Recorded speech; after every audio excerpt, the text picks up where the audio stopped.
momente în viață când te gândești la tot ce ai înfăptuit până în prezent.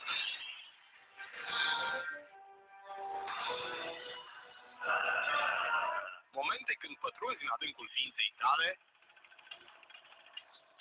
când știi că trebuie să dai tot ce poți, pentru că altfel nu vei avea sorți de izbândă.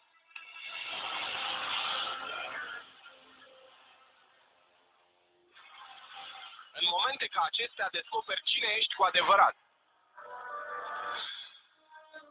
Asta dacă reușești să supraviețuiești.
Frate!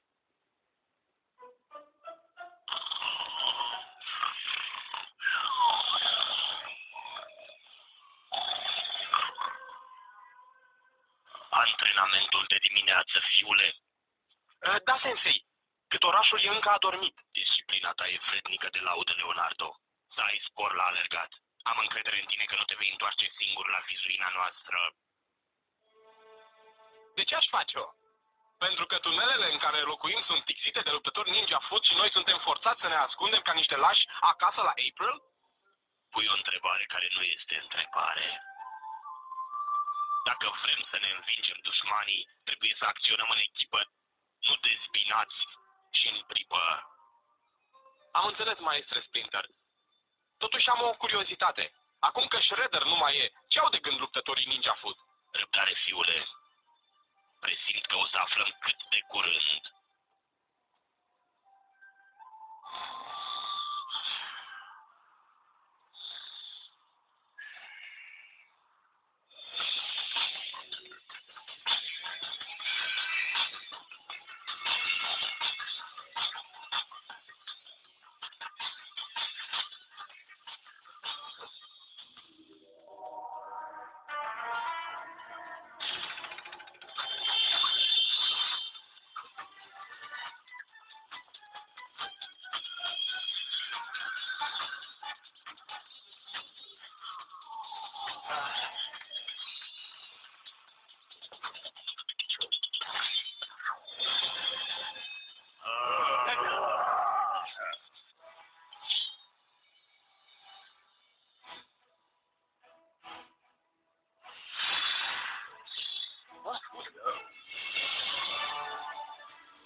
Aveți nevoie...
Pantele, berbeți, urși?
Ce e, frate? Ce prost sunt! Am dormit cu brațul în sus, însă mâna mea a alunecat și m-a izbit peste față. Am crezut că m-a plezit cineva. Vouă nu vi se întâmplă? Am rămas fără cuvinte. Cine se scoală de dimineață, departe ajunge!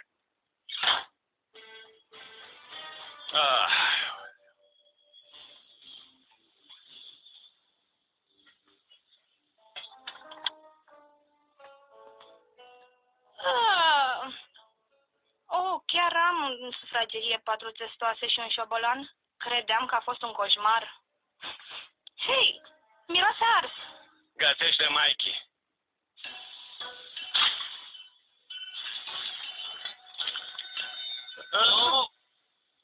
Hei, nu-i așa că vă plac jumările? Iar? Hei, băieți, unde-i Leo? S-a dus să-și facă exercițiile de dimineață. Dacă mai stăm mult, o să vină fleașca acasă. Se pare că o să fie furtună, băieți.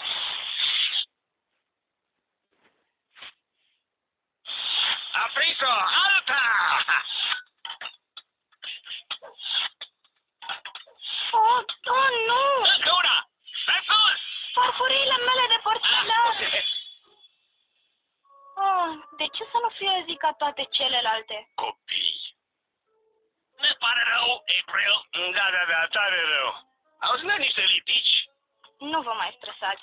Îmi dau seama că e greu pentru 6 persoane să stea într-un apartament cu 2 camere. O să te lăsăm în pace de îndată ce se va putea. Nu mă înțelegeți greșit. Țin la voi, băieți, enorm, numai că apartamentul meu e prea mic. Vom pleca de îndată ce războinicii Ninja Food vor părăsi tunelele care înconjoară vizuina noastră. Pot să te ajut cu farfurile astea extrem de delicate, Mikey? Mă descurc! Ești drăguță! Hai! Nu!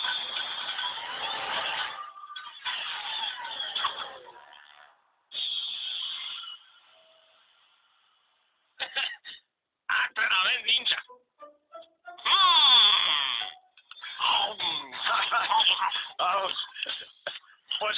vrei, Mikey, dar sumări care lui nu face nimeni? Nu. Unele maniere nu făceau parte din antrenament? Sau mă înșel? Nu te Leo nu trebuia să se întoarcă până acum? Hei, dintre noi patru, pentru Leo trebuie să-ți faci cele mai puține griji.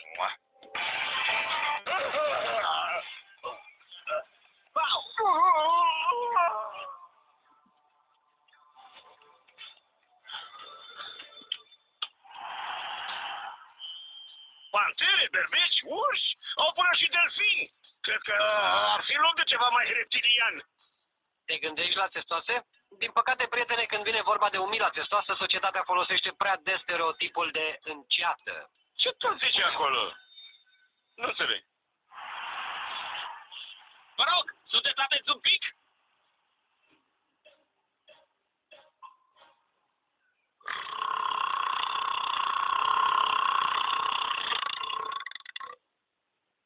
E tare, da.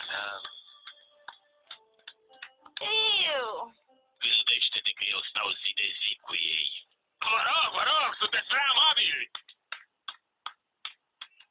Nu-mi vine să cred că am aplaudat așa ceva. Hai, gata. Hai că mă duc după Leo, ca să ne putem căra de aici odată. Nu te supăra, Ebreu, dar trebuie neapărat să ne întoarcem la vizuină. Eu iau raznaga aici. Nu te duci nicăieri până nu se întoarce fratele tău.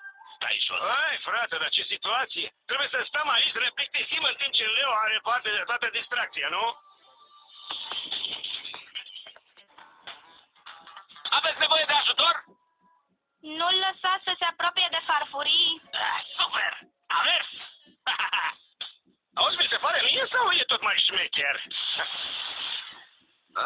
Leo e nebun să se antreneze pe o vreme ca asta. Îl știi doar pe Leonardo, nu-l oprește nimic și nimeni.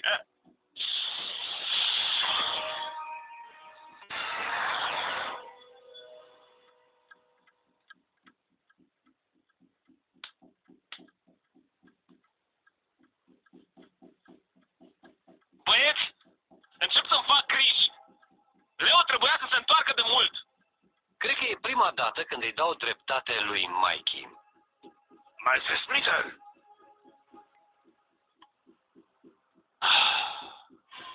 Mergeți. La naiba! Dacă chiar a pățit ceva.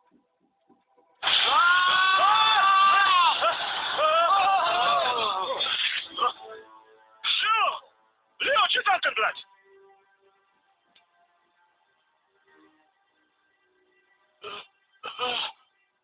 Cine te-a dus în halul ăsta?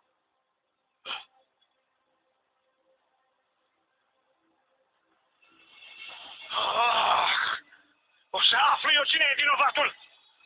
Nu, Raf, nu te duci. Te rog, s-a întors Shredder.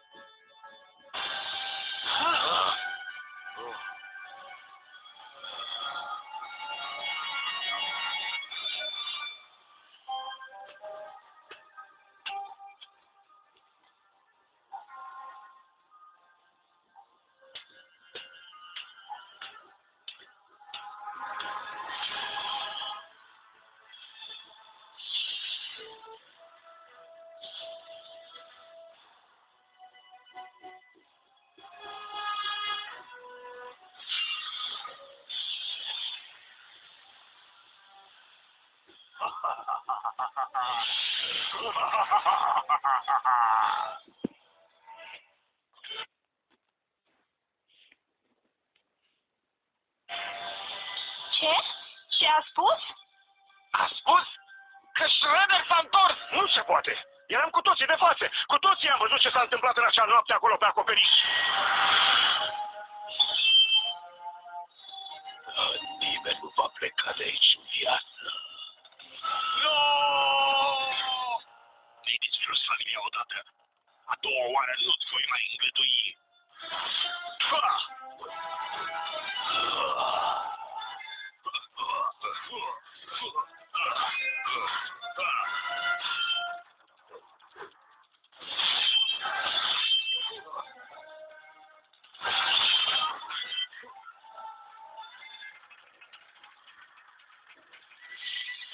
Asta e pentru maestrul meu, Yoshi.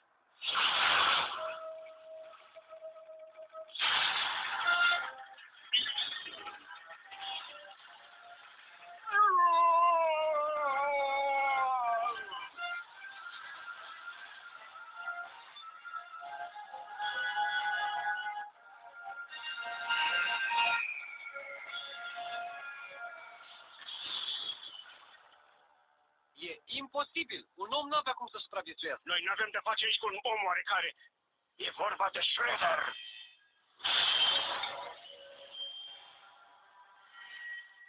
Da, ai ști asta dacă te-ai uitat pe benzi desenate. Tipul cel rău se întoarce întotdeauna. Întotdeauna! Trebuie să luăm pe Leo de aici. Are dreptate. Trebuie să plecăm acum. Băieți, avem companie! Care-i planul? Leo era cel care făcea planurile. Ce ne facem fără planurile lui Leo? Hai că nu avem timp de planuri. De ce nu?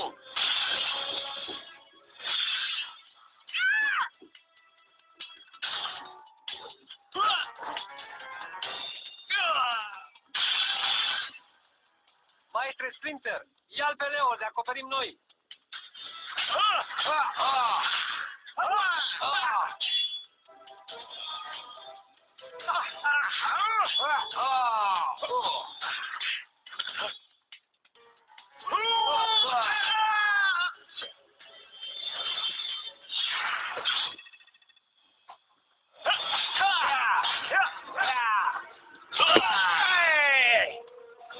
Hey!